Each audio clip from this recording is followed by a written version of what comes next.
Halo semuanya, welcome to YNB UPDI. Kali ini kita akan bahas tentang proses sintesis protein. Nah, bagaimana sih proses sintesis protein itu terjadi?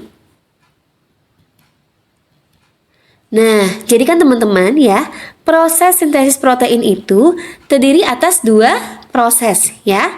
Yang pertama adalah transkripsi dan yang kedua adalah translasi. Nah, pertama-tama teman-teman harus tahu dulu ya, ini ya adalah struktur dari DNA kita ya teman-teman ya, yaitu double helix ya. Dan yang ini teman-teman ya, ini merupakan suatu basa nitrogen ya.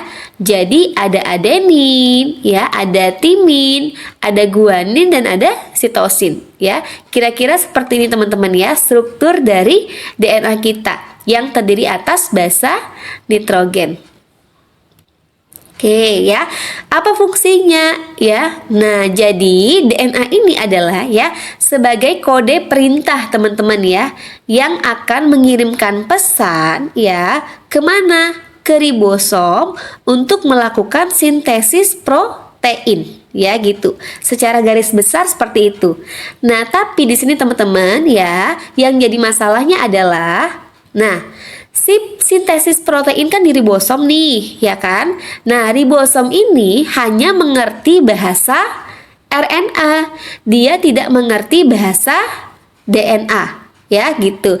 Nah, jadi anggap aja misalnya ribosom ini cuma ngerti dalam bahasa Inggris, sedangkan DNA kita itu dalam bahasa Indonesia. Ya, kira-kira seperti itu. Nah, jadi sehingga ya kita harus merubah ya teman-teman ya, merubah bahasa DNA menjadi bahasa RNA agar si ribosom kita itu ngerti ya untuk diperintah mensintesis protein jenis apa. Nah ya, merubah bahasa DNA menjadi bahasa RNA ya, inilah kita namakan sebagai proses transkripsi ya teman-teman ya.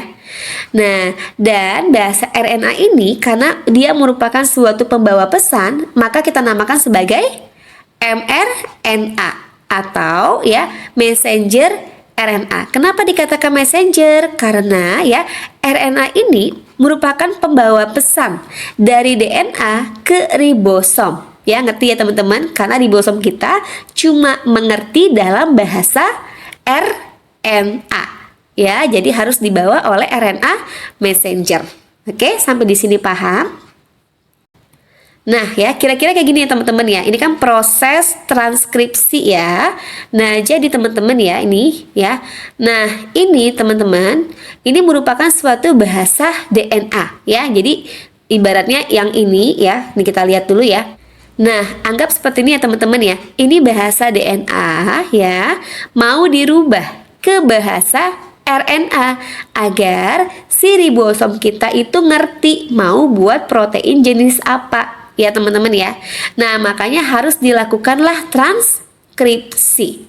Oke, pengertian dari transkripsi ini adalah ya menulis ulang dalam format yang berbeda. Ibaratnya kalau DNA ini bahasa Indonesia, RNA ini bahasa Inggris teman-teman. Jadi kayak ditranslate gitu ya. Oke, nah bahasa RNA inilah kita namakan sebagai mRNA atau ya messenger RNA karena tugasnya adalah pembawa pesan dari DNA ke ribosom. Oke ya, nah kita belajar dulu teman-teman ya tentang bahasa DNA ya. Nah, ibaratnya gini ya, ini merupakan ya basa nitrogen DNA atau bahasa DNA ya, di mana adenin akan berpasangan dengan timin ya, dan di mana guanin akan berpasangan dengan sitosin. Nah ya, kalau misalnya ya ini kita rubah menjadi bahasa RNA ya teman-teman ya, bahasa nitrogen RNA atau bahasa RNA. Nah, maka di sini tidak mengenal adanya timin, tapi diganti dengan nama uracil ya. Jadi adenin akan berpasangan dengan uracil, guanin akan berpasangan dengan sitosin. kira-kira seperti ini teman-teman ya. Kalau bahasa DNA-nya adalah adenin, maka bahasa RNA-nya adalah uracil. Ya, kalau bahasa DNA-nya adalah guanin, maka bahasa RNA-nya adalah sitosin. Dan begitu juga sebaliknya. Ya, kalau bahasa DNA-nya adalah timin, maka bahasa RNA-nya adalah adenin. Kalau bahasa DNA-nya adalah sitosin, maka bahasa RNA-nya adalah guanin. Oke? Sampai di sini paham? Nah, ya kalau gitu teman-teman kita lanjut ya. Jadi kalau ini merupakan bahasa DNA, maka ini merupakan bahasa RNA teman-teman ya.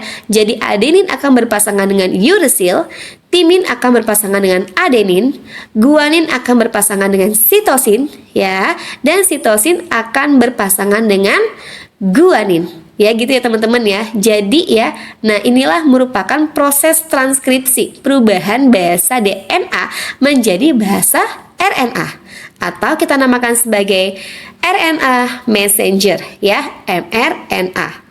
Nah, kemudian ya, mRNA ini teman-teman ya akan pergi ke ribosom ya untuk menyuruh ribosom melakukan sintesis protein ya.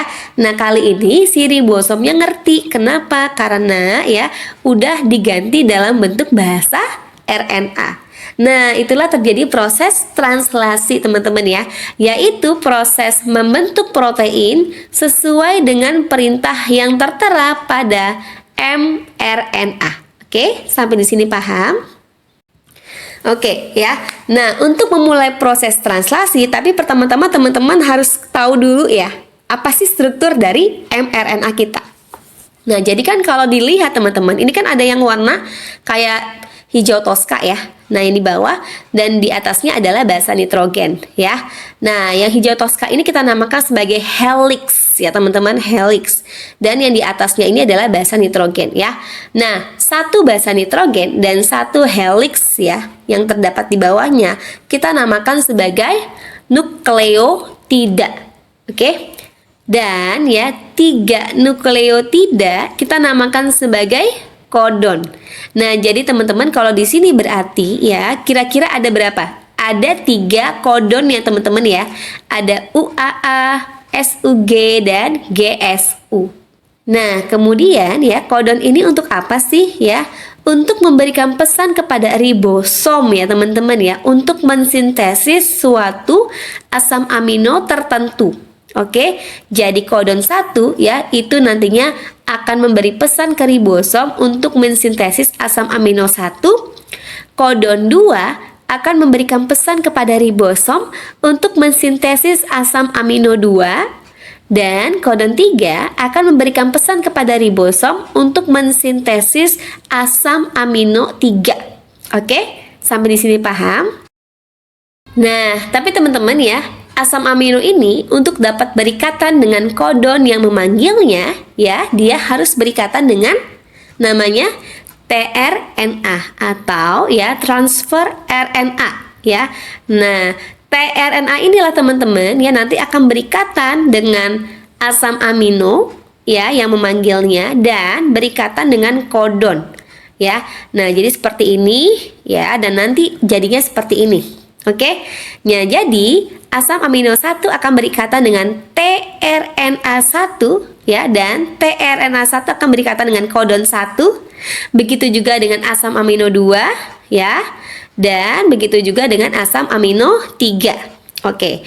Nah, kalau kita perhatikan teman-teman ya bahwa tRNA ini dia juga membawa suatu basa nitrogen ya, yang merupakan pasangan dari kodon yang memanggilnya ya teman-teman ya. Nah, berarti ya ini ya kan. Nah, basa nitrogen ini kita namakan sebagai apa? Sebagai antikodon ya. Jadi kodon akan berikatan dengan antikodon. Oke, jadinya seperti ini. Nah, jadi ya urasil kodonnya akan berikatan dengan adenin ya. Adenin kodonnya akan berikatan dengan uracil ya. Adenin juga akan berikatan dengan uracil, sitosin akan berikatan dengan guanin, ya kan teman-teman ya, guanin akan berikatan dengan sitosin dan seterusnya. Oke, nah buat apa ya? Agar ya teman-teman ya, si masing-masing ini asam amino ini dapat berikatan satu sama lain, membentuk suatu rantai asam amino. Ya, rantai asam amino ini teman-teman akan digunakan untuk membentuk suatu protein. Nah, inilah kita namakan sebagai proses translasi. Ya, terjadilah sintesis protein. Oke, sampai di sini paham? Nah, kira-kira gambaran besarnya seperti ini ya teman-teman ya. Proses sintesis protein ya. Mulai tadi dari bahasa DNA, kemudian ke bahasa RNA, kemudian ke ribosom sebagai meja kerja sintesis protein. Oke? Yang melibatkan proses transkripsi dan translasi. Sampai di sini paham? Oke deh teman-teman ya, sekian dulu perjumpaan kita. Jangan lupa ya teman-teman di like dan subscribe ya, nah channelnya. Dan jangan lupa untuk di share juga ke teman-teman kalian, agar teman-teman kalian jadi lebih paham tentang materi kedokteran secara mendalam. Dan kalian juga bisa ya teman-teman cek deskripsi di bawah. Nah, untuk mengetahui rekomendasi buku yang bisa kalian baca. Dan jika teman-teman ingin lebih banyak membahas soal, kalian juga bisa join ya di grup bimbel kedokteran kita melalui link WhatsApp di bawah. Oke deh, sampai jumpa lagi ya. Jangan lupa komen biar aku tahu materi kedokteran apa yang kalian ingin aku bahas berikutnya. Salam kenal, aku Dr. Yosi. See you next time and thank you.